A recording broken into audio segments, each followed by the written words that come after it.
Wel Barry, diolch am y croeso i'ch cartre bendigedig a modern iawn. Dydwch dipyn bach wrthai am eich magwraeth?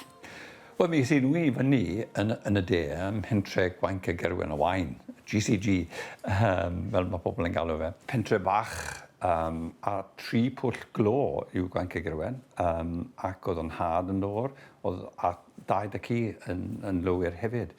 Ac oedd yn bentre Cymraeg iawn, a pawb yn abod I gilydd. Os ofynnwch chi'n neulu, bydden nhw'n dweud, wel, o ti eisiau bod yn ffurad pan oedd ti'n fachgen bach. A pan mes i'r brifysgol yn Llundain, nes I ddim mynychu'r eglwys am flwyddyn gyfan. Ac yn raddol bach dod yn ôl.